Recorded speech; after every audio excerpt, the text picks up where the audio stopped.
Hello दोस्तों, welcome my YouTube channel. दोस्तों, आज आप सबके लिए लेकर आए हैं यूपी ट्रिपल पेट 2025 के लिए प्रैक्टिस सेट।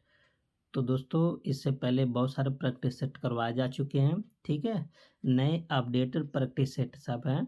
तो आप सब देख सकते हैं 5 ऑप्शन का है। सब क्वेश्चन आप सबको एकदम पेपर की तरह मिलेगा। तो आप सब पूरे वीडियो में बने रहें। यदि आप सब नए हैं तो चैनल को सब्सक्राइब और वीडियो को लाइक ज़रूर करें। ठीक है, जिससे आप सबको नोटिफिकेशन मिलता रहे। तो चलते हैं देरी ना करते हुए। पहला क्वेश्चन क्या है? पहला क्वेश्चन है कि श्रवण बेलगोला में गोमतेश्वर की विशाल प्रतिमा किसने स्थापित किया था? तो सबसे पहले आप जान लीजिए कि श्रवण बेलगोला कहाँ है? कर्नाटक में है। ठीक है, तो जो गोमतेश्वर की विशाल प्रतिमा है ना, इसको कौन स्थापित किया था? इसका आंसर हो जाएगा चामुंडा राय ने। ठीक है, ऑप्शन क्या बन जाएगा? ए। और इसकी प्रतिमा की बात करें कि ये जो प्रतिमा है ना 17 मीटर ऊंचा है। अगर इसकी ऊंचाई पूछेगा तो आप क्या बताएंगे? 17 मीटर। ठीक है, और इसको मतलब चट्टानों को काट कर बनाया गया है। ठीक है, तो चट्टान ऐसा नहीं सबसे पहले चट्टान रहा होगा, इसको काट काट करके क्या बना गया? ये मूर्ति। अगला क्वेश्चन, क्वेश्चन नंबर 2, कह रहा कि निम्नलिखित में से किसकी पूजा हड़प्पा संस्कृत में नहीं होती थी? तो हड़प्पा सभ्यता के लोग किसकी पूजा नहीं करते थे? विष्णु की पूजा नहीं करते थे। ठीक है, तो इसका ऑप्शन क्या बन जाएगा? डी बन जाएगा। और हड़प्पा सभ्यता शिव की पूजा, मर्त देवी और पीपल की पूजा, इन सब की पूजा करते थे। और इसमें आप शामिल कर सकते नाग, नाग देवता की भी पूजा करते थे। ठीक है, तो जाहिर सी बात आप ऐसे लिंक कर सकते हैं, शिव रहेंगे तो नाग भी रहेगा, मर्त देवी, पीपल, इन सब की पूजा कौन करते थे? हड़प्पावासी। अगला क्वेश्चन, क्वेश्चन नंबर है 3, कह रहा है कि निम्न में से कौन एक कवि एवं संगीतज्ञ था जो कविराज अथवा कवियों के शासक के उपनाम से प्रसन्नता का अनुभव करता था? देखिए, क्वेश्चन घुमा के पूछा, तो कुल मिला के पूछ लेगा कि इसको कविराज या कवियों के शासक कहा जाता है। तो आप बताएंगे समुद्रगुप्त को। ठीक है, अगर हम बात करें समुद्रगुप्त, तो समुद्रगुप्त जो था ना चंद्रगुप्त प्रथम का उत्तराधिकारी था। ठीक है, और समुद्रगुप्त एक थी लिच्छवी राजकुमारी। लिच्छवी राजकुमारी कौन थी? कुमार देवी। कुमार देवी का पुत्र कौन था? कुमार देवी का पुत्र था चंद्रगुप्त। ठीक है, और चंद्रगुप्त के जो साम्राज्य था उस समय स्वर्णकाल कहा जाता था। ठीक है, और इसी के कारण इनको कौन बोला था? वी के स्मिथ, स्मिथ महोदय ने इनको बोला था, स्मिथ महोदय ने इनको क्या बोला था? भारत का नेपोलियन। तो समुद्रगुप्त को क्या कहा जाता है? भारत का नेपोलियन। कौन कहा था? वी के स्मिथ द्वारा। और इसके अतिरिक्त समुद्रगुप्त को एक और मतलब मिला था उपाधि। क्या बोला जाता था इनको? महाराजा धीराज। तो महाराजा धीराज की उपाधि भी कौन धारण किया था? चंद्रगुप्त ने। सॉरी, चंद्रगुप्त ने, समुद्रगुप्त ने। ठीक है, तो इतनी सारी बातें आप सबको याद होनी चाहिए। और ये किसका बेटा था समुद्रगुप्त? एक बार फिर से रिवीजन करते हैं, कुमार देवी की। और कुमार देवी कहाँ की राजकुमार थी? लिच्छवी की। ठीक है, नेक्स्ट क्वेश्चन, क्वेश्चन नंबर 4, कह रहा है कि दिल्ली का प्रथम सुल्तान जिसने दरबार में गैर इस्लामी प्रथाओं का प्रचलन किया था? तो सबसे पहले इसका आंसर बताते थे, फिर बताते कि गैर इस्लामी। तो गैर इस्लामी का मतलब आप सब समझ गए होंगे कि जो इस्लाम धर्म में कबूल नहीं है उसे क्या बोला जाता था? बोला जाता है गैर इस्लामी। ठीक है, तो जो गैर इस्लामी प्रथाओं का प्रचलन किया था ना वो तो बलबन। तो देखिए, बलबन तो इसमें है नहीं, तो कौन सा ऑप्शन सही हो जाएगा? ऑप्शन ई सही होगा। ठीक है, और गैर बलबन ने क्या शुरू किया था? दो, कई प्रकार की प्रथा शुरू किया था, लेकिन इसमें से 2 प्रथा बहुत फेमस था। एक था सिजदा। ठीक है, पहला प्रथा सिजदा था और दूसरा प्रथा क्या था? पैबोस। पैबोस। देखिए, एक सिजदा प्रथा था, एक पैबोस प्रथा था। इन दोनों को सबसे पहले बता दे क्या है। ये जो दोनों प्रथा था ना, ये ईरानी प्रथा था। कौन सा पर्व था? ईरानी, मतलब ईरान से प्रेरित था, ईरान की प्रथा था।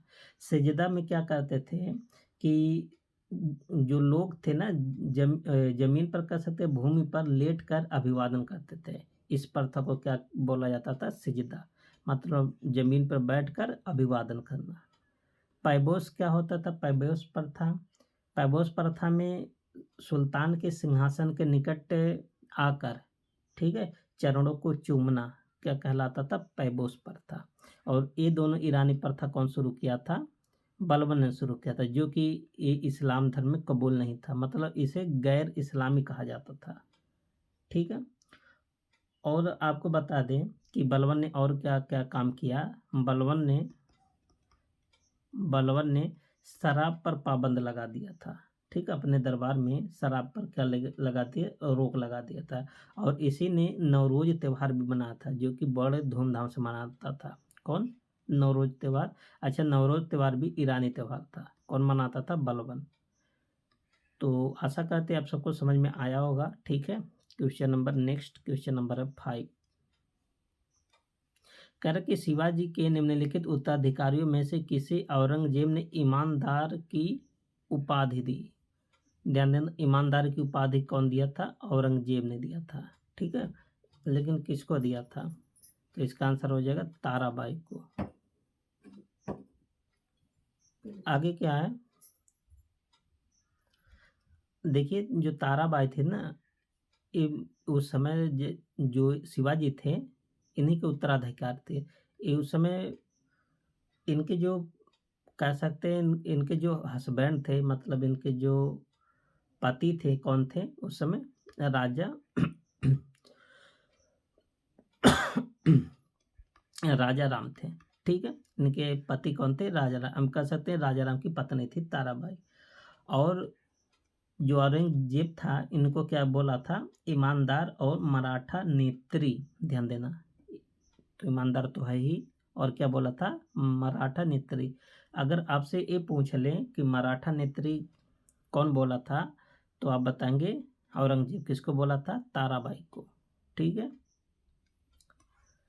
क्वेश्चन नंबर 6 कह रहा कि भारतीय राष्ट्रीय कांग्रेस के किस अधिवेशन में मौलिक अधिकारों का संकल्प पारित हुआ था? मोस्ट इंपॉर्टेंट है।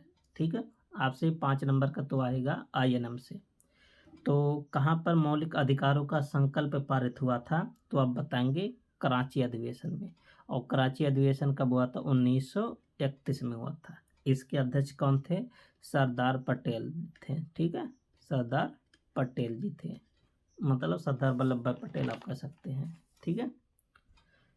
अगला क्वेश्चन, अच्छा, 1916 वाला बहुत इंपॉर्टेंट है। अंबिकाचरण मजूमदार इसके अध्यक्ष क्या थे? जो लखनऊ में हुआ था। इसमें नरम दल प्लस गरम दल प्लस मुस्लिम लीग, है ना, आपस में क्या हो गए थे? मिल गए थे। ठीक है। और मद्रास अधिवेशन की अध्यक्षता एक था, ठीक है, कौन किए थे? प्रथम मुस्लिम किए थे। निम्न में से किस आंदोलन से गांधी जी संबंधित नहीं थे? देखिए, एक क्वेश्चन आ जाएगा ना, तो वो आप सब गलत कर देंगे। ठीक है, क्योंकि ऐसा ऑप्शन नहीं सेट किया गया। तो स्वदेशी आंदोलन, ये भी बहुत फेमस आंदोलन था। खिलाफत आंदोलन, ठीक है, व्यक्ति सत्याग्रह आंदोलन, भारत छोड़ो आंदोलन। अच्छा, भारत छोड़ो आंदोलन को सबसे पहले आपको बता दें, इसको अगस्त क्रांति कहते हैं। ठीक है, 8 अगस्त 1942 को हुआ था। ठीक है।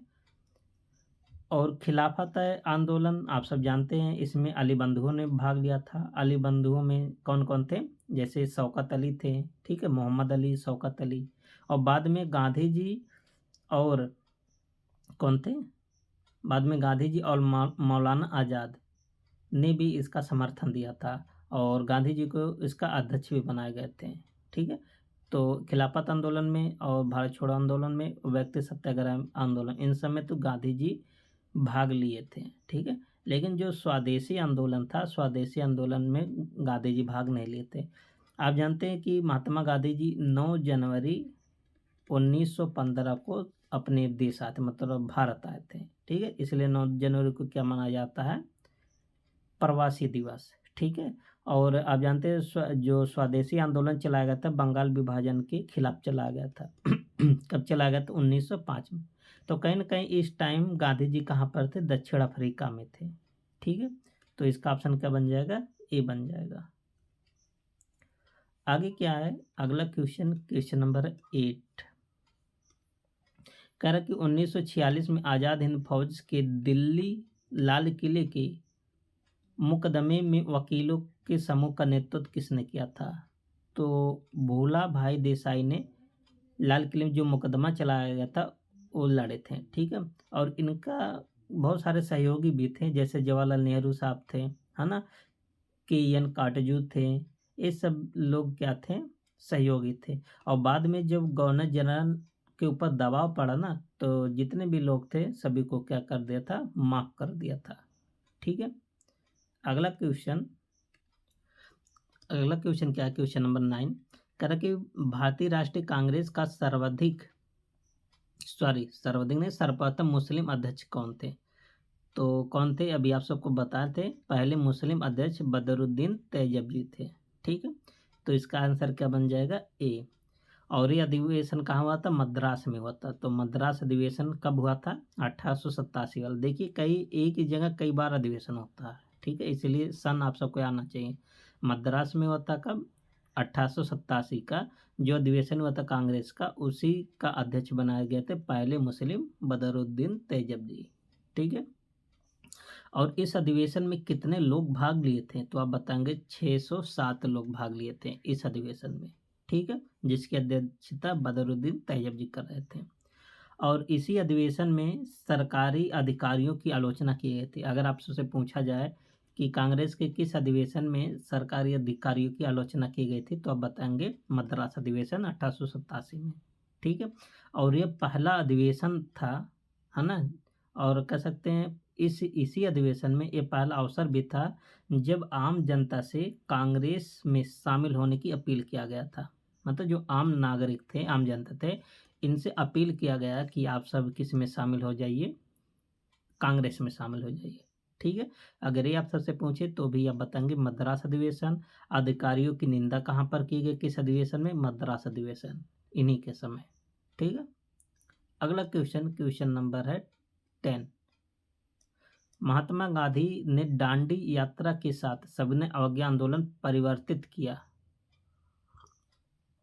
देखिए, कब सविनय अवज्ञा में परिवर्तित हुआ था? 1930 में। तो यहाँ पर 1930 तो है नहीं। ठीक है? तो ऑप्शन क्या बन जाएगा? ई बन जाएगा। आप जानते हैं कि 6 अप्रैल 1930 पहुंचे थे तो 5 अप्रैल को, लेकिन 6 अप्रैल 1930 को नमक कानून तोड़ा था। और कब शुरू किए थे? 12 मार्च 1930 से 6 अप्रैल 1930। ठीक है? तो 1930 से देखिए किसी भी ऑप्शन में नहीं है, इसीलिए क्या बनेगा? Option E. क्वेश्चन नंबर 11 कह रहा है कि अरावली पर्वत श्रेणी की सबसे ऊंची चोटी कौन सी है? तो अरावली जो पर्वत श्रेणी है ना, इसकी सबसे ऊंची चोटी का नाम क्या है? गुरु शिखर।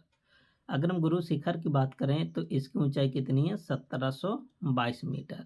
और किस राज्य में है? राजस्थान राज्य में है। ठीक है?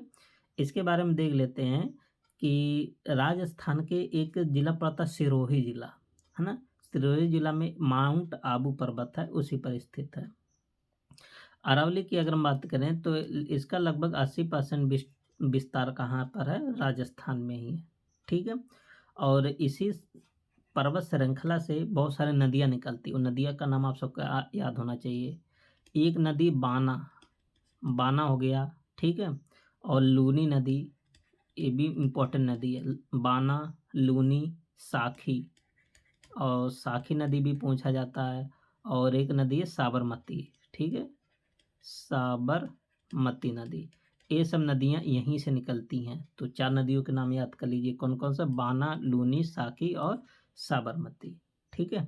और अरावली पर्वत की अगर हम औसत ऊंचाई की बात करें तो इसकी औसत ऊंचाई लगभग कितना? 930 मीटर है। ये भी आप याद कर लीजिए। अगला क्वेश्चन नंबर 12 कह रहा कि सभी प्रकार के जलवायु कटिबंध निम्नलिखित में से किस महाद्वीप में हैं? मतलब सभी प्रकार के जलवायु कटिबंध, मतलब सब प्रकार के जलवायु कटिबंध किस महाद्वीप में पाए जाते हैं? एशिया महाद्वीप में। और आप जानते हैं सबसे बड़ा महाद्वीप भी है। ठीक है। कुल कितना परसेंट एरिया कवर करता है? एशिया महाद्वीप 30% एरिया कवर करता है। ठीक है। क्वेश्चन नंबर 13 कह रहा है कि निम्न अक्षांशों जैसे उत्तरी अथवा दक्षिणी में से किसे आप हॉर्स अक्षांश, हास मतलब घोड़ा अक्षांश किसे कहते हैं? तो आप बताएंगे 30 डिग्री। हॉर्स अक्षांश की बात करें तो इसका जो विस्तार 30 से 35 डिग्री के बीच है, याद कर लीजिए। ठीक है, पूछा जाता कई बार। 30 डिग्री से 35 डिग्री अक्षांश के बीच दोनों गोलार्धों में, दोनों गोलार्ध मतलब नॉर्थ और साउथ दोनों में उच्च वायुदाब पाया जाता है। ठीक है, और उच्च वायुदाब जो पाया जाता है ना उसी को क्या बोलते हैं? हॉर्स अक्षांश बोलते हैं। ठीक है। क्वेश्चन नंबर है 14 कह रहा है कि विष्णु प्रयाग निम्नलिखित में से किन नदियों के संगम पर स्थित है? तो विष्णु प्रयाग धौली गंगा और अलकनंदा के नदियों के संगम पर स्थित है। ठीक है। अच्छा, अलकनंदा और ऋषि गंगा ये दोनों आपस में कहाँ मिलती हैं? यहाँ पर है। अलकनंदा और ऋषि गंगा दोनों एक दूसरे को कहाँ पर मिलते हैं? बद्रीनाथ में। और बद्रीनाथ किस जिले में पड़ता है? चमोली जिले में। और अलकनंदा, अलकनंदा का जो प्राचीन नाम है इसी को बोलते हैं क्या? विष्णु गंगा बोलते हैं। ठीक है। क्वेश्चन नंबर 15 देखिए, क्वेश्चन नंबर 15 क्या है? कह रहे कि सिक्किम में रांगपो प्रसिद्ध है। तो रांगपो किसके प्रसिद्ध, किस लिए प्रसिद्ध है? तांबा के लिए प्रसिद्ध है। बहुत मोस्ट इम्पोर्टेंट है। ठीक है। आपको बता दें यहाँ 3 से 4 मीटर मोटी परत पाई जाती है आइस की। ठीक है। और इसके अतिरिक्त रांगपो के अतिरिक्त बहुत सारे जगह हैं, जैसे रोटोक, पहुँच लेगा, और रोटोक, रोटोक भी यहीं पर है जहाँ पर तांबा पाया जाता है। और डिकयू, डिक यू ये भी तांबे के लिए प्रसिद्ध है, यहीं पर पाया जाता है। सिरबोंग, और क्या है? सिरबोंग, ये सब जगह भी क्या निकाला जाता है? इन सब जगह से भी क्या निकाला जाता है? तांबा निकाला जाता है। ठीक है। क्वेश्चन नंबर है 16 कह रहा है कि इंडिया अर्थात भारत राज्यों का एक संघ होगा भारतीय संविधान के अनुसार। ठीक है। जो यूनियन शब्द किस देश के संविधान से ग्रहण किया गया? तो यूनियन, यूनियन शब्द यूज हुआ ना, तो यूनियन शब्द कहाँ से लिया गया है? कनाडा के संविधान से लिया गया है। तो इसमें देखिए कनाडा कोई नहीं है, तो इसलिए 16 का ऑप्शन क्या बन जाएगा? ई बन जाएगा। अगला क्वेश्चन, क्वेश्चन नंबर 17 क्या है कि समान कार्य के लिए समान वेतन भारत के संविधान की संविधान में सुनिश्चित किया गया। तो समान के लिए, समान कार्य के लिए समान वेतन, ये बात कहाँ पर कहा गया है? राज्य के नीति निर्देशक तत्वों में। ठीक है। ऑप्शन क्या बन जाएगा? बी। और आप जानते हैं कि राज्य के नीति निर्देशक तत्व किस भाग में है? संविधान के भाग नंबर 4 में है ना। और आर्टिकल की बात करें तो कहाँ से है? तो 36 से 51 तक आप सब याद कर लीजिए। अगला क्वेश्चन, क्वेश्चन नंबर 18 क्या है कि निम्नलिखित में से कौन सा भारत में संघ राज्य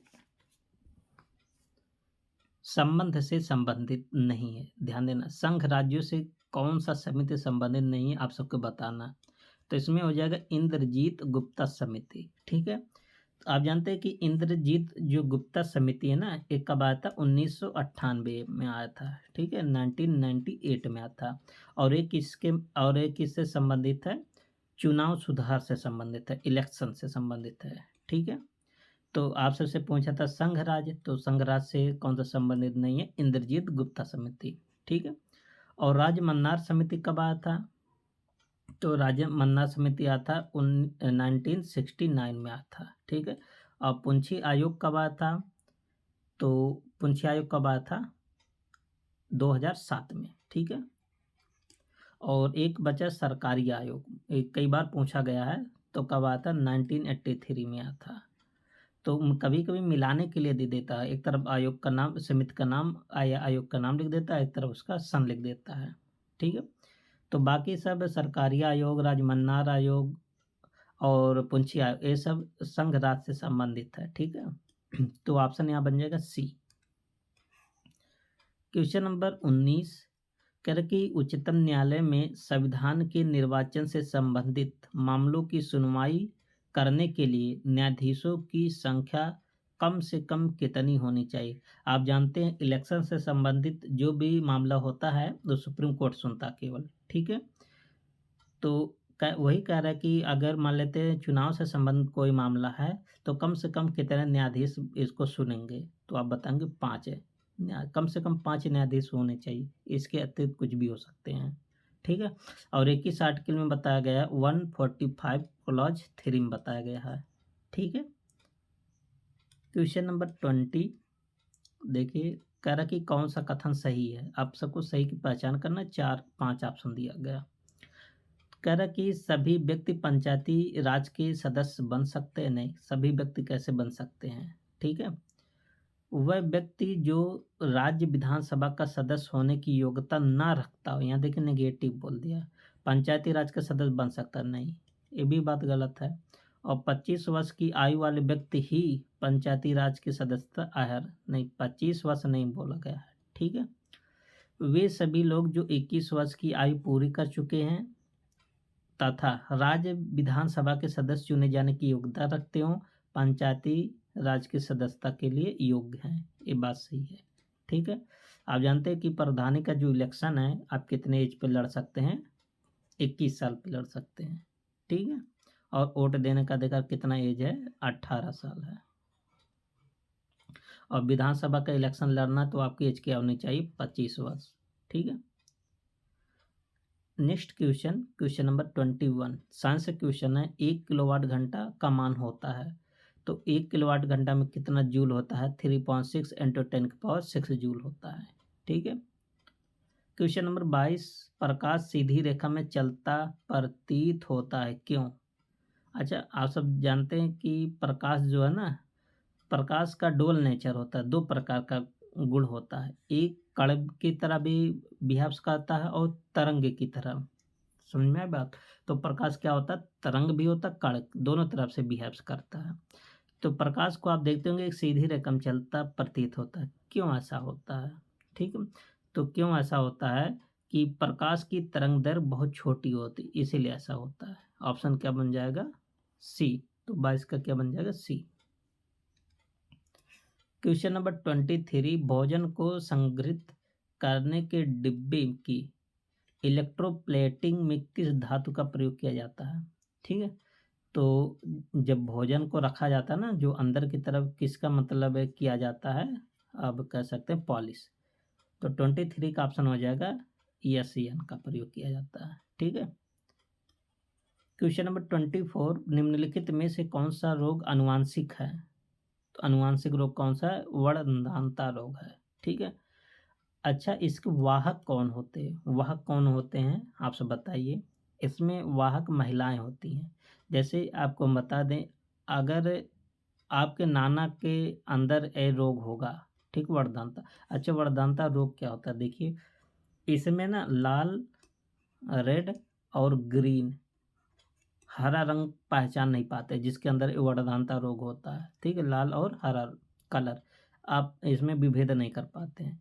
अगर मान लेते हैं आपके नाना के अंदर ए है, ठीक है, ए रोग है, तो ये आपके अंदर पाया जाएगा। तो आपके नाना से आप में किसके माध्यम से आया था, आपकी मम्मी के माध्यम से आया था, ठीक है। तो इसका जो वाहक होती हैं, कौन होती है, महिलाएं होती हैं। तो इसका ऑप्शन क्या बन जाएगा, सी बन जाएगा। क्वेश्चन नंबर 25 कह रहा कि रक्त में निम्नलिखित में से किसकी उपस्थिति के कारण ब्लू बेबी सिंड्रोम होता है। ये भी क्वेश्चन कई बार पूछा गया, ठीक है। तो आप बताएंगे मेथनोग्लोबिन के कारण होता है, ऑप्शन क्या बन जाएगा, बी। क्वेश्चन नंबर 26 न्याय के साथ विकास भारत की किस पंचवर्षीय योजना का मुख्य उद्देश्य था। देखिए ये स्टेटमेंट बहुत इंपॉर्टेंट है, आप सबसे ऐसे क्वेश्चन पूछा जाता है। तो देखिए न्याय के साथ विकास किस पंचवर्षीय योजना में बोला गया था, तो आप बताएंगे 9वीं पंचवर्षीय योजना में बोला गया था, ठीक है। तो ऑप्शन क्या बन जाएगा, सी बन जाएगा।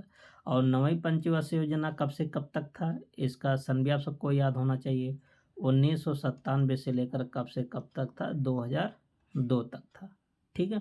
और इसमें विकास की दर कितना रखा गया था नवीं पंचवर्षीय योजना में?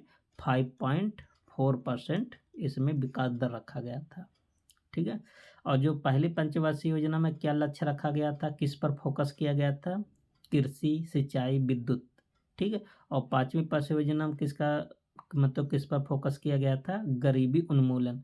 तो गरीबी उन्मूलन का नारा भी इसी में दिया गया था पांचवी पंचवर्षीय योजना में, ठीक है। और 11वीं पंचवर्षीय योजना में क्या बोला गया था? ये भी क्वेश्चन पूछा गया है, तीव्र एवं समावेशी विकास। तो तीव्र एवं समावेशी विकास 11वीं पंचवर्षीय योजना का लक्ष्य था, ठीक है। Question number next, question number 27 क्या है? तो वित्त आयोग की स्थितियों के आधार पर निम्नलिखित में से कौन करों की आय का बंटवारा केंद्र और राज्यों के मध्य होता है? तो किस प्रकार के करों का होता है? तो आप बताएंगे आयकर और उत्पाद शुल्क कर, ठीक है। ऑप्शन क्या बन जाएगा? सी। तो आप सब जानते हैं कि जितने भी प्रकार का सभी प्रत्यक्ष कर जितने थे, है ना, सबको मिलाकर क्या बना दिया गया? जीएसटी के अंतर्गत ला दिया गया। और आप जानते हैं कि जीएसटी की शुरुआत कब हुआ था या लागू कब हुआ था? 1 जुलाई 2017। अगला क्वेश्चन क्या है? प्रधानमंत्री कौशल विकास योजना 2015 के तहत शुरू की गई। तो प्रधानमंत्री कौशल विकास योजना शुरू कब किया गया था? 15 जुलाई 2015 को, ठीक है। कब? डेट कब है? 15 जुलाई 2015 को। तो इसमें कौन सा मंत्रालय है आप सबको यहाँ दिया गया है, तो आप सब तो कर ही लेंगे। तो कौशल से संबंधित कौशल विकास और उद्यमिता मंत्रालय के द्वारा शुरू किया गया, ठीक है। क्वेश्चन नंबर 29, स्वर्ण क्रांति जिसको बोलते हैं गोल्डन रेवोल्यूशन किस क्षेत्र से संबंधित है? तो फल के उत्पादन से संबंधित है स्वर्ण क्रांति, ठीक है। और ये कब शुरू हुआ था? 1991 से 2003 इसका समय माना जाता था। 1991 से कब से? 2003 का काल क्या था? स्वर्ण क्रांति का काल। और अंडा के उत्पादन को क्या बोला जाता है? रजत क्रांति। तिलहन के उत्पादन को क्या बोला जाता है? पीली क्रांति। और मछली के उत्पादन को क्या बोला जाता है? नीली क्रांति, ठीक है। और जैसे टमाटर हो गया और प्याज हो गया, ठीक है, इन सब के उत्पादन को लाल क्रांति, मांस भी आता है लाल क्रांति में, ठीक है। और कृष्ण क्रांति क्या था? बायोडीजल के उत्पादन से। झींगा मछली क्रांति किससे संबंधित लाया गया था? कौन सी क्रांति? और पिंक, ठीक है, गुलाबी क्रांति। अगला क्वेश्चन, क्वेश्चन नंबर 30, समष्टि अर्थशास्त्र निम्नलिखित में से किस अध्ययन से संबंधित है? पहला, संसाधनों का पूर्ण रूप से उपयोग न होने के कारणों। दूसरा है कुल निर्गत के निर्धारण। तो इसमें से 30 का कौन सा ऑप्शन सही हो जाएगा? कि 1 और 2 दोनों सही है। तो जो समष्टि अर्थशास्त्र ना दोनों के अंतर मतलब जो समष्टि अर्थशास्त्र है दोनों को शामिल करता है, ठीक है। क्वेश्चन नंबर 31 कह रहा कि नाग पंचमी हिंदू कैलेंडर के किस महीने में मनाई जाती है? तो ठीक है, अभी आप सब मनाएंगे नाग पंचमी का त्यौहार, ठीक है, मनाए होंगे। तो सावन के महीने में मनाया जाता है, ठीक है, लेकिन हिंदू कैलेंडर के अनुसार पूछा है। तो हिंदू कैलेंडर के अनुसार कब मनाया जाता है? वैसे तो आप सब अंग्रेजी कैलेंडर तो बता सकते हैं, लेकिन हिंदू कैलेंडर के अंतर्गत क्या बताएंगे? तो श्रावण होगा ना, इसी को आप बोलते हैं सावन, सावन कहते हैं ना। तो इसका भी आंसर क्या बन जाएगा? सी बन जाएगा। क्वेश्चन नंबर 32, निम्नलिखित में से किस तिथि को विश्व एड्स दिवस मनाया जाता है? तो आप बताएंगे 1 दिसंबर को मनाया जाता है। तो अभी तो 2025 का दिसंबर तो आया नहीं है, तो इसका थीम 2024 वाला याद कर लीजिए, ठीक है। अच्छा, कब से शुरू हुआ था? अगर ये पूछ ले तो 1988 से शुरू हुआ था, ठीक है। और 2024 का विश्व एड्स दिवस क्या था? माई हेल्थ माई राइट, ठीक है, क्या था? My health my right. Question number 33 कह रहा कि ओलंपिक खेलों में भारत का प्रथम बैडमिंटन पदक किसने जीता? ओलंपिक खेल की बात कर रहे हैं तो कौन जीते थे? साइना नेहवाल ने जीता था। ये ओलंपिक कहाँ पर हो रहा था? लंदन में हो रहा था, ठीक है। कब का ओलंपिक था? 2012 का। तो 2012 का जो ओलंपिक हुआ था लंदन हुआ था, इसी में साइना नेहवाल ने पदक जीता था। और कौन सा पदक जीता था कांस्य पदक। ठीक है। क्वेश्चन नंबर 34, गिद्ध संरक्षण एवं प्रजनन केंद्र निम्नलिखित में से कहाँ स्थित है? तो गिद्धों के लिए संरक्षण और प्रजनन केंद्र कहाँ स्थित है? पिंजौर में। तो पिंजौर कहाँ पर है? हरियाणा में। ठीक है, याद कर लीजिए, इंपॉर्टेंट क्वेश्चन है। और गिद्ध कार्य योजना कब से कब तक शुरू किया गया है? 2020 से 2025 तक गिद्ध कार्य योजना, मतलब गिद्धों के संरक्षण से संबंधित कार्य योजना शुरू किया गया है। अगला क्वेश्चन नंबर 35, कह रहे कि राज्यसभा में राष्ट्रपति द्वारा कितने सदस्य मनोनीत किए जाते हैं? तो यहाँ ध्यान देना, यहाँ राज्यसभा की बात कर रहा है। राज्यसभा में कितने सदस्य को मनोनीत करेंगे? 12 व्यक्तियों को। जो मतलब जैसे विज्ञान हो गया, कला हो गया, ठीक है, साहित्य हो गया, इन सब में जो अच्छे एकदम रहते हैं व्यक्ति, उन्हीं को राष्ट्रपति जी नियुक्त करती हैं। ठीक है, तो इसमें देखिए कहीं भी 12 नहीं है, तो इसीलिए ऑप्शन कौन सा बन जाएगा? ई बन जाएगा। ठीक है। और जो आर्टिकल, अगर हम बात करें आर्टिकल 80 के तहत राज्यसभा का गठन किया जाता है, तो अगर आपसे पूछे कि राज्यसभा का गठन किस अनुच्छेद के अंतर्गत किया जाता है, तो आप बताएंगे 80 के तहत। और वर्तमान समय में इसमें कुल कितने सदस्य हैं? राज्यसभा में 245 हैं। और मैक्सिमम कितने हो सकते हैं? मैक्सिमम 250 हो सकते हैं, मतलब 250 हो सकते हैं, और हैं कितने? 245। ठीक है। और जो राज्यसभा के सदस्य होते हैं ना सदस्यों का कार्यकाल 6 वर्ष होता है। ठीक है। और राज्यसभा को भंग नहीं किया जा सकता, ये भी ध्यान देना। ठीक। क्वेश्चन नंबर 36, निम्न में से किस भारतीय राज्य की सीमा नेपाल से नहीं लगती है? तो नेपाल से किसकी सीमा नहीं लगती है? असम की सीमा नहीं लगती है। तो ऑप्शन क्या बन जाएगा? ई बन जाएगा। ठीक है, इम्पॉर्टेंट है। जैसे उत्तराखंड, उत्तर प्रदेश, पश्चिम बंगाल, इन सब की सीमा नेपाल से लगता है। ठीक है। और बिहार हो गया, सिक्किम हो गया, सिक्किम की सीमा भी लगता है, लेकिन असम का नहीं लगता। और भारत और नेपाल के बीच कितनी सीमा बाउंड्री है? 1751 किलोमीटर सीमा साझा होता है भारत और नेपाल के बीच। क्वेश्चन नंबर 37, यूनान की राजधानी कौन सी है? यह क्या है? तो यूनान की राजधानी कहाँ पर है? तो आप बताइए। एथेंस। ठीक है, यूनान की राजधानी कहाँ? एथेंस में है। ठीक। और ब्यूनस आयर्स एक इसकी राजधानी है, तो ये अर्जेंटीना की राजधानी है। ठीक है, किसकी राजधानी? अर्जेंटीना की। और स्टॉकहोम एक इसकी राजधानी है, स्वीडन की। तो स्वीडन की राजधानी क्या? स्टॉकहोम। बर्न किसकी राजधानी है? स्विट्जरलैंड। तो स्विट्जरलैंड की राजधानी क्या? बर्न। तो इसका आंसर बन जाएगा ऑप्शन सी बन जाएगा। ठीक। क्वेश्चन नंबर 38, निम्नलिखित में से किस राज्य में लेजिस्लेटिव असेंबली, जिसको बोलते हैं विधानसभा, क्षेत्र की संख्या सर्वाधिक है? तो अपना उत्तर प्रदेश है। ठीक है, जहाँ पर विधानसभा में सबसे ज़्यादा सीट है। तो कितने सीट है कुल विधानसभा में? अब उत्तर प्रदेश की 403 सीट है, सब निर्वाचित होते हैं। ठीक है। अगर हम बात करें वेस्ट बंगाल की, ठीक है, तो वेस्ट बंगाल में कितने सीट है? 294। ये वेस्ट बंगाल की बात कर रहे हैं। ठीक है। और महाराष्ट्र में कितना सीट है? महाराष्ट्र में 288 सीट है। और बिहार में कितनी सीट है? तो बिहार में कितना सीट है? 243, 243। और मध्य प्रदेश में कितने सीट है? 230। और राजस्थान में कितने सीट है? 200। तो लगभग जो उत्तर प्रदेश के पड़ोसी राज्य है ना, तो लगभग आप सबको उसका याद कर लेना, इसी में से पूछा जाता है। अगला क्वेश्चन 39 क्या है? कर कि पणजी किस भारतीय राज्य की राजधानी है? तो किसकी राजधानी है? गोवा की राजधानी है पणजी। ठीक है। आप जानते हैं 1961 तक, 1961 तक यहाँ पर किसका शासन था? पुर्तगालियों का शासन था। और 1987 तक गोवा क्या था? एक केंद्र शासित प्रदेश था। फिर उसके बाद क्या बना दिया गया? राज्य। ठीक है। क्वेश्चन नंबर 40 क्या है? कह रहे कि माले की राजधानी क्या है? तो माले की राजधानी, माले किसकी राजधानी है? तो मालदीव की राजधानी है। तो मालदीव की राजधानी क्या? माले। और जानते हैं मालदीव का जो, मालदीव तो एक देश हो गया, तो माले जो है ना, मालदीव का सबसे बड़ा शहर भी है। ठीक है। और इसकी भाषा पूछा जाता है धिवेही, इसकी भाषा क्या, धिवेही। आप कह सकते हैं यहाँ पर माही भी बोला जाता है ठीक। आगे क्या है, क्वेश्चन नंबर 41। अब इसके बाद 5 आप सबको मैथ का मिलेगा, जनरल मैथ।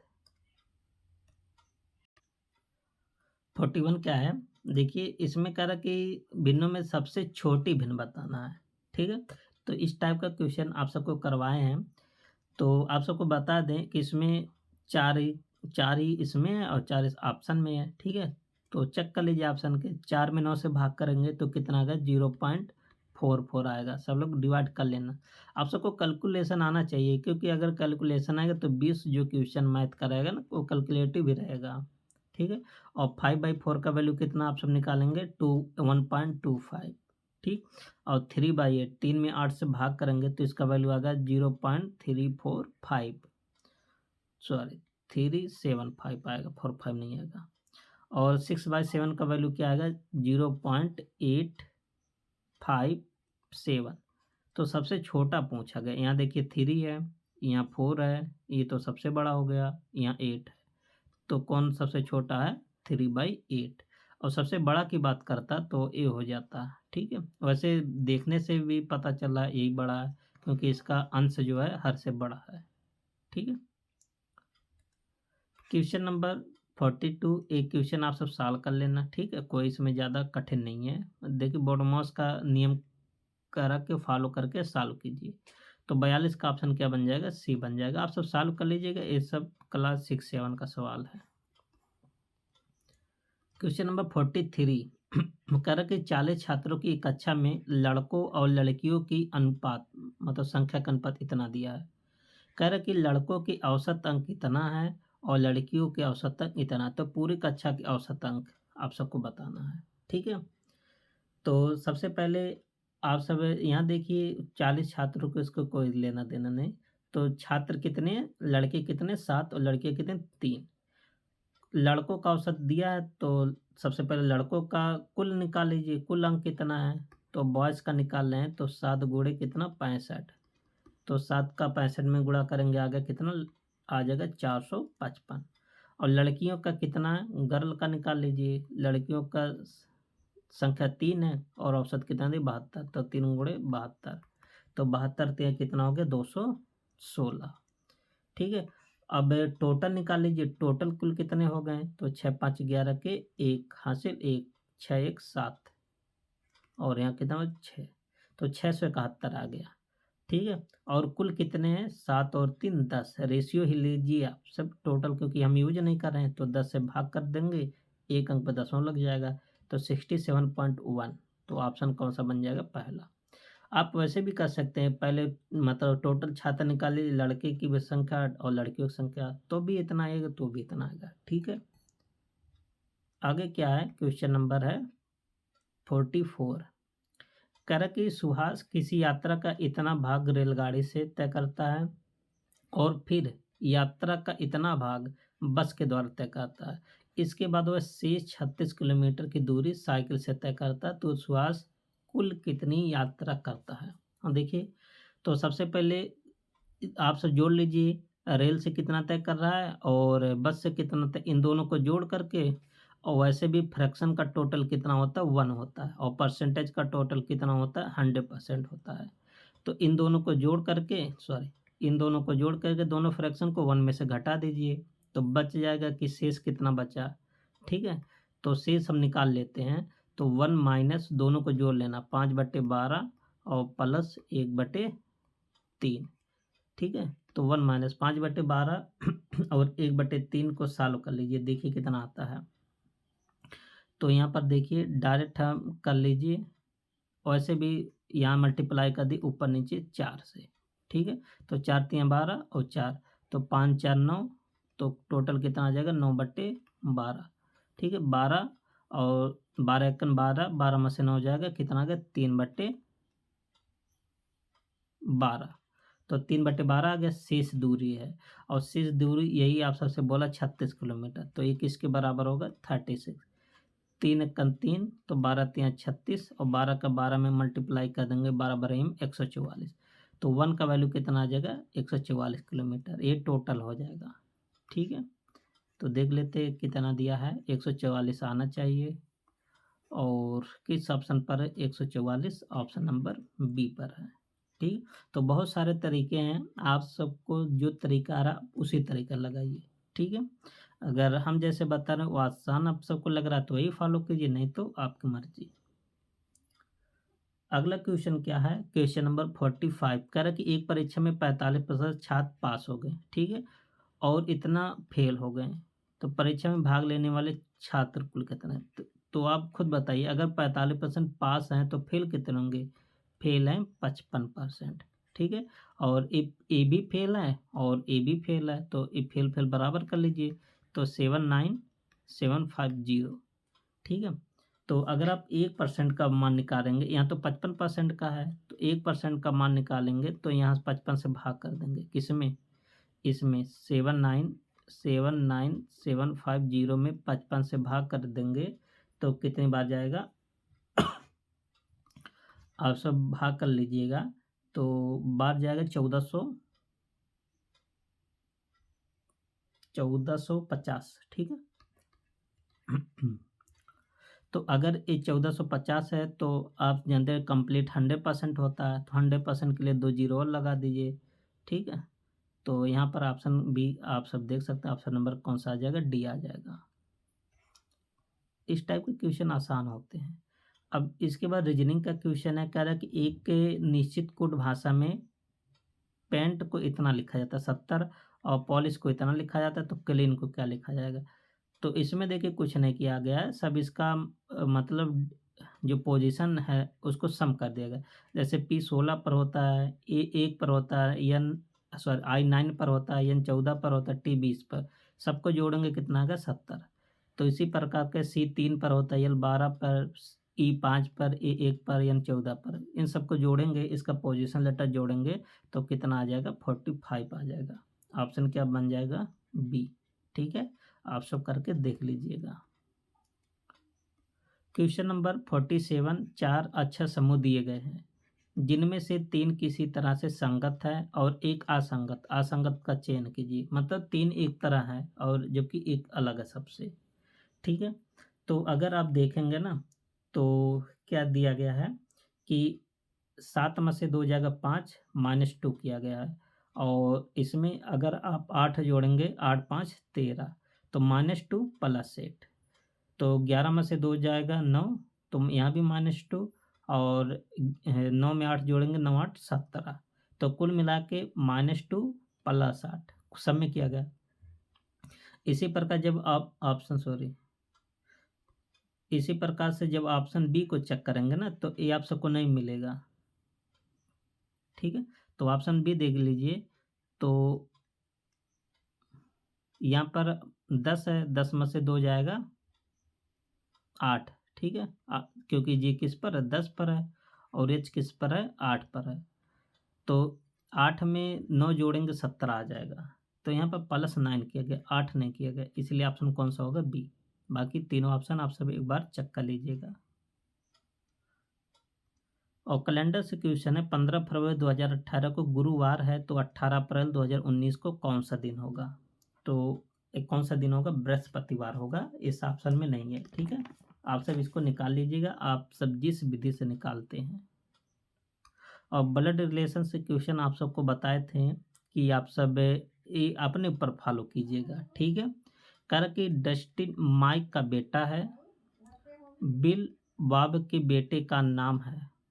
ठीक है, और बॉब के पिता का बेटा एलेक्स और माइक का भाई है। डस्टिन का बिल से क्या संबंध है? देखिए इसका आप डायग्राम बना लीजिएगा। ठीक है, क्योंकि इसको आप अपने सोचेंगे थोड़ा थोड़ा टाइम लग सकता है, डायग्राम बनाएंगे तुरंत आ जाएगा। ठीक है, तो 49 का क्या बन जाएगा?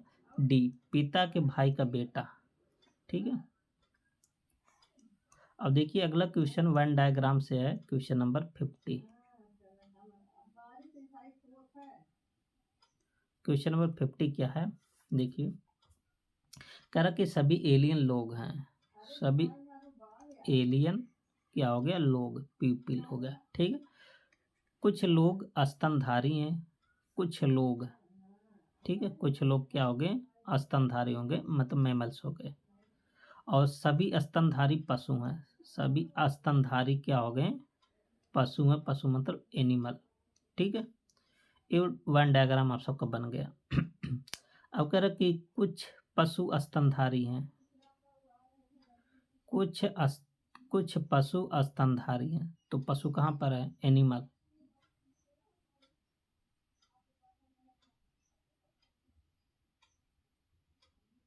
ठीक है, तो क्या पशु इसमें आ रहा है, देखिए पशु तो इसमें नहीं आ रहा, ये तो क्या हो जाएगा, गलत हो जाएगा। ठीक है,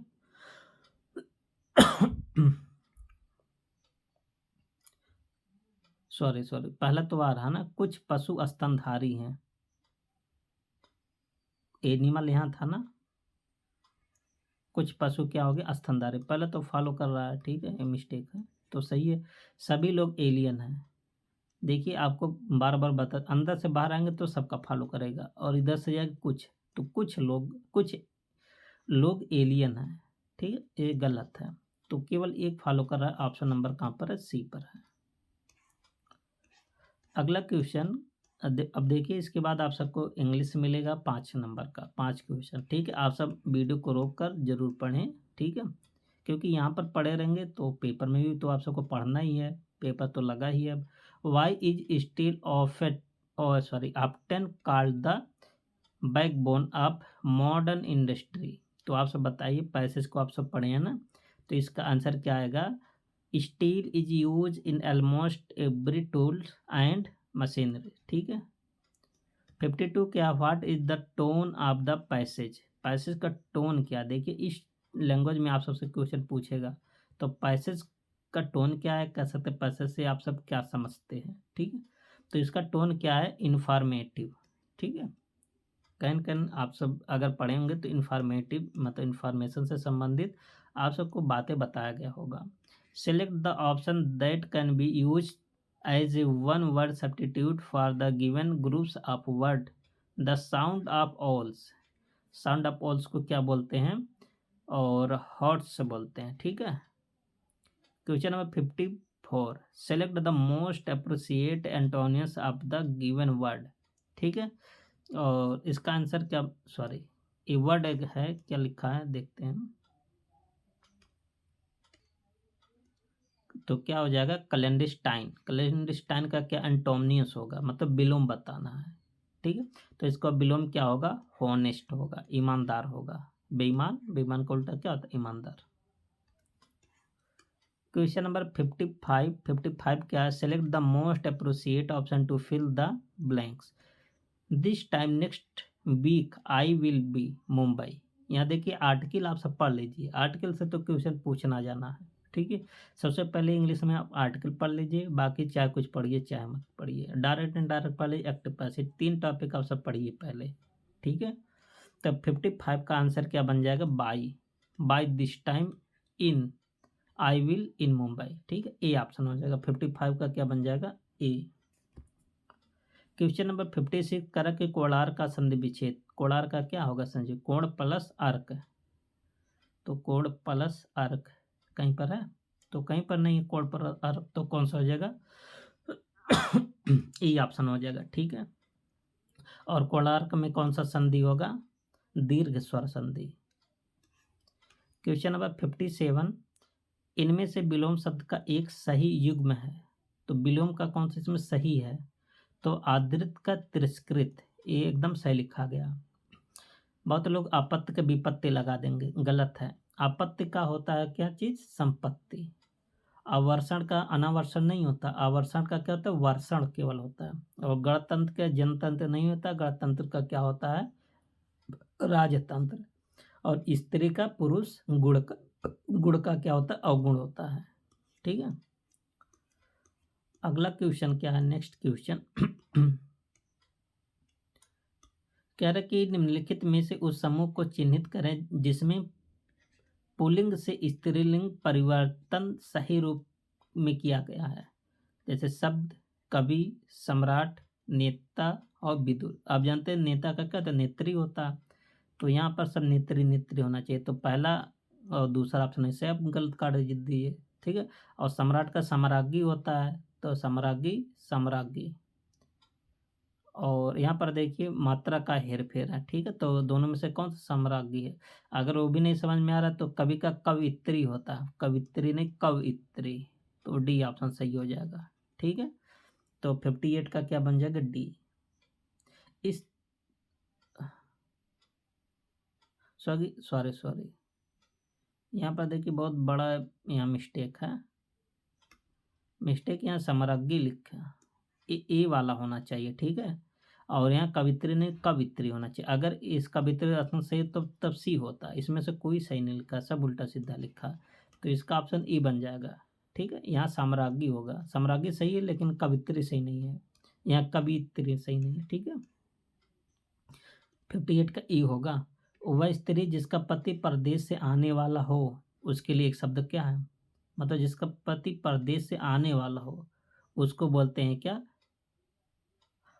आगमित पतिका। ऑप्शन क्या बन जाएगा? डी। रचनाकार, रचना का कौन सा युग्म सही नहीं है? एक तरफ रचनाकार, एक तरफ उनकी रचना।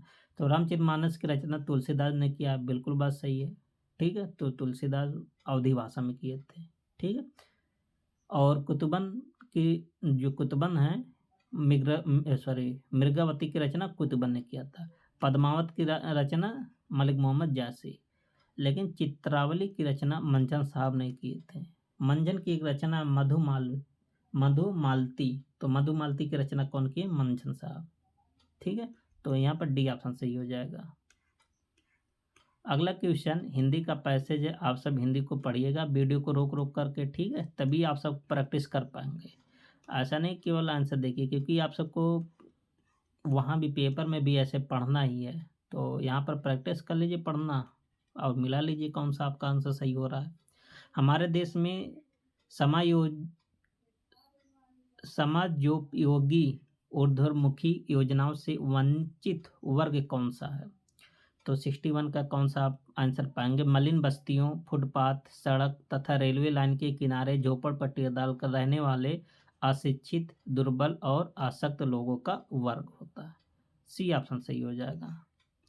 लेखक के अनुसार शोषण का शिकार कौन लोग होते हैं? इंपॉर्टेंट है, आप सब बताइए, पैसेज पढ़े हैं ना। तो 62 का आंसर क्या बन जाएगा? वस्तु एवं सेवाओं का उपयोग करने वाला उपभोक्ता समूह, सबसे ज़्यादा यही होते हैं शिकार। समाज के माध्यम से वर्ग की कौन सी समस्या है? समाज के माध्यम से, तो समाज के माध्यम से कौन है? कि जीवन यापन में आर्थिक परेशानी से सामाजिक प्रतिष्ठा पर खतरा होना, ठीक है। क्वेश्चन नंबर 64 क्या है कि समाज उपयोगी ऊर्ध्वमुखी योजनाओं से वंचित वर्ग के शोषण के लिए कौन उत्तरदायी है? तो देखिए, जब आप सब एक बार सरसरी नज़र से पढ़ेंगे ना पैसेज, तुरंत आंसर इसका निकल कर आ जाएगा। तो इसका आंसर क्या बन जाएगा कि राजनेता, व्यापारी वर्ग, सरकारी तंत्र और तथाकथित बुद्धिजीवी वर्ग, ठीक है, ये सब उत्तरदायित्व है। क्वेश्चन नंबर 65 कह रहा है कि शैक्षणिक और सांस्कृतिक शब्द किस व्याकरणिक इकाई से संबंधित है और किस प्रत्यय से मिलकर बने? इसमें प्रत्यय बताना दोनों में, शैक्षणिक और सांस्कृतिक में, ठीक है। तो एक ग्रामर का पोर्शन बना दिया है, ठीक है। तो इसमें विशेषण और विशेषण शब्द क्या जुड़ा है? इक प्रत्यय जुड़ा है दोनों में, जैसे शैक्षणिक और सांस्कृतिक इक। और देखिए किसी में नहीं है, अगर मान लेते ये आप सबको नहीं आता तो इधर से भी आप पहचान सकते थे, ठीक है। दूसरा पैसेज है, ये दूसरा पैसेज आप सब पढ़िएगा क्योंकि यहाँ में 2 पैसेज आएगा, ठीक है।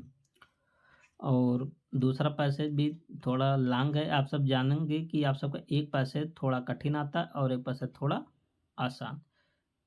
क्या भिक्षावृत्ति देश की एक समस्या है? आपका इस विषय पर क्या विचार है? तो भिक्षावृत्ति के बारे में पूछा गया है, ठीक है।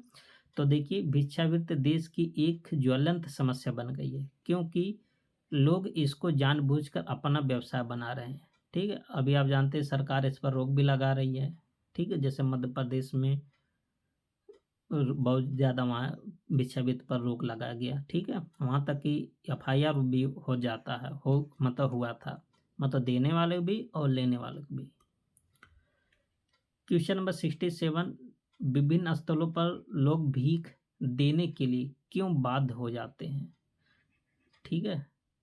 आप खुद सोचिए, जैसे आपके पास भी कोई दीन दुखिया बनकर आया, ठीक है? तो आप सब उसकी हालत को देखकर, ऐसा आप सबको फोर्स तो नहीं करेगा, लेकिन आप सब उसके शक्ल को देखकर आप सब देने के लिए बाध्य हो जाते हैं। तो यही पैसेज जब आप पढ़ेंगे तो आप सबके अंदर खुद भावना निकल कर आएगा, क्यों आप सब बाध्य हो जाते हैं भिक्षा देने के लिए।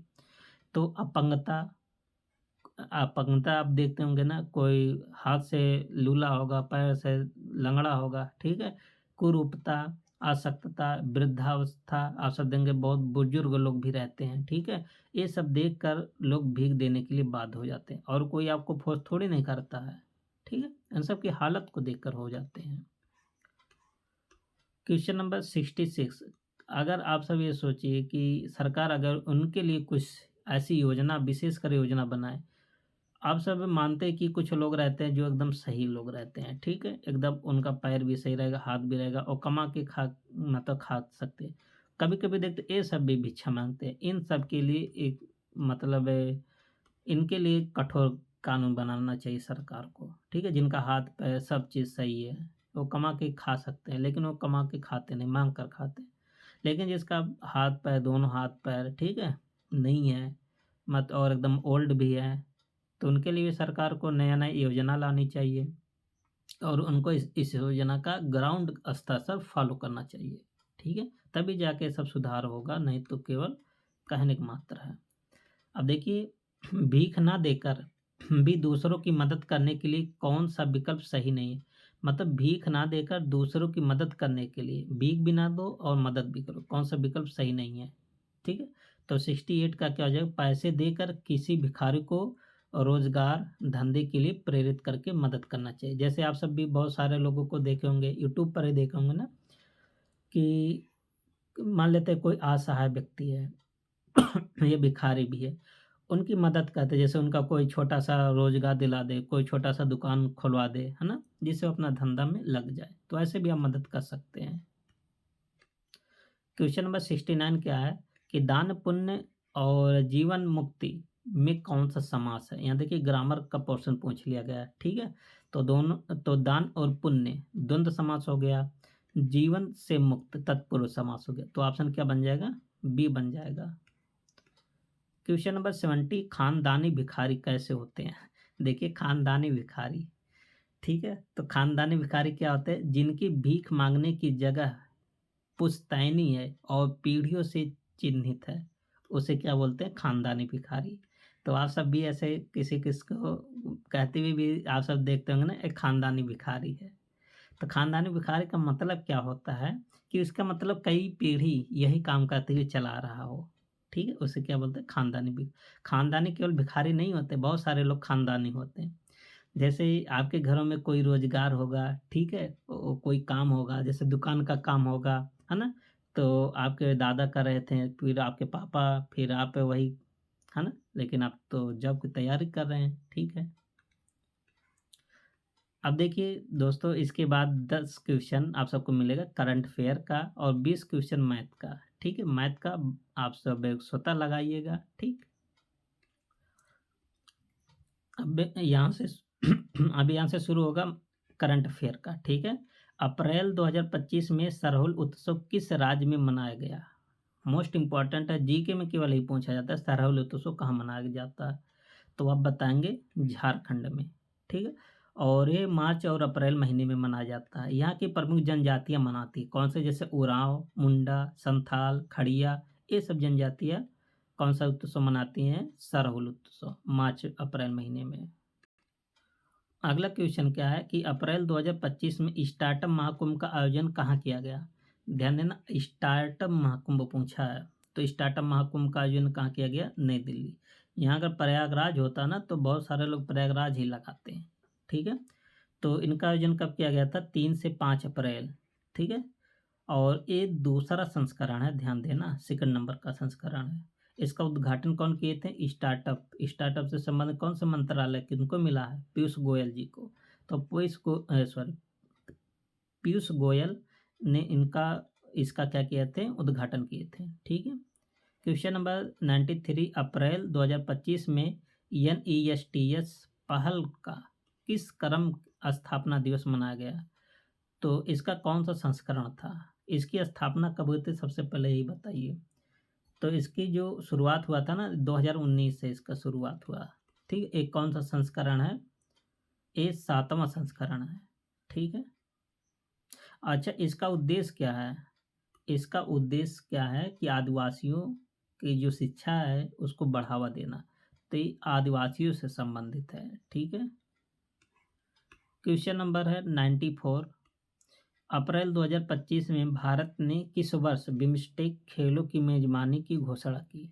बिम्स्टेक की बात कर रहे हैं। ठीक है। तो 94 का ऑप्शन क्या बन जाएगा? बी, 2027 में। तो जो 6वां संस्करण होगा बिम्स्टेक का, वो मेजबानी कौन करेगा? भारत। ठीक है। कब करेगा? 2027 में। याद कर लीजिए, मोस्ट इम्पॉर्टेंट है। 95, क्या मार्च 2025 में किस राज्य ने सारथी चैटबॉट लॉन्च किया? तो सारथी चैटबॉट लॉन्च कौन किया? हरियाणा सरकार ने। ठीक है। चैटबॉट एक किससे संबंधित है? जो सरकारी कार्यालय है ना उसकी मतलब है, और जैसे पारदर्शिता को बढ़ाने के लिए। ठीक है, उसी के लिए लॉन्च किया। बहुत सारे काम है, तो हरियाणा सरकार याद कर लीजिए। अगला क्वेश्चन क्या है कि अप्रैल 2025 में किस देश ने वाटर हाईवे नामक परियोजना को शुरू किया? ध्यान देना, वाटर हाईवे की बात कर रहा है। तो 96 का ऑप्शन हो जाएगा कौन? अपना भारत। सॉरी, अपना भारत नहीं, मोरक्को ने। तो वाटर हाईवे कौन शुरू किया? मोरक्को देश। ठीक है। 97 क्या है कि मार्च 2025 में म्यांमार में आए भूकंप की तस्वीर किस उपग्रह से ली गई? तो आप जानते हैं म्यांमार में बहुत तेज भूकंप आया था ना, तो इसका जो तस्वीर लिया गया था किस सैटेलाइट से लिया गया था, आप सबको बताना है। तो हो जाएगा कार्टोसैट 3।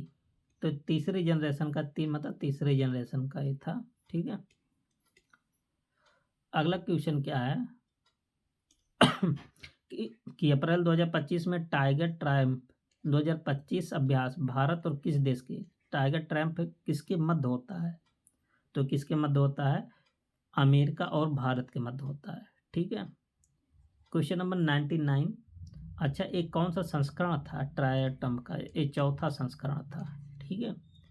अप्रैल 2025 में चर्चा में रही हुस्कर, यह कह सकते हैं मधुरमा देवी यंत्रा का संबंध किस राज्य से है? तो इनका संबंध कहाँ से है? कर्नाटक राज्य से। और ये जो मंदिर है, यहाँ मंदिर भी है। इस मंदिर का जो निर्माण है ना चोल शासनकाल में होता है, 11वीं सदी में। ठीक है। और लास्ट क्वेश्चन क्या है कि अप्रैल 2025 में अपनी विधानसभा की कार्रवाई का आयोजन सांकेतिक भाषा में करने वाला पहला राज्य कौन सा है? ध्यान देना, यहाँ उत्तर प्रदेश भी है, लेकिन सांकेतिक भाषा बोला तो सांकेतिक भाषा में कौन मतलब लागू किया है? पंजाब सरकार ने। ऑप्शन क्या बन जाएगा? बी। अभी ध्यान देना, उत्तर प्रदेश सरकार ने अपनी विधानसभा में क्या नियम लागू किया कि आप मतलब अपनी लोकल भाषा में स्पीच दे सकते हैं। ठीक है। 3-4 भाषा, जैसे अंग्रेजी हो गया, अवधी हो गया, ठीक है, भोजपुरी हो गया, इन सबको भी मान्यता दिया है। दोस्तों, आप सबको ये ऐसे क्वेश्चन का प्रैक्टिस सेट कैसा लगा? आप सब अपनी राय को कमेंट बॉक्स में ज़रूर बताएं। ठीक है। मिलते हैं नेक्स्ट प्रैक्टिस सेट में, तब तक के लिए best of luck. Thank you and take care.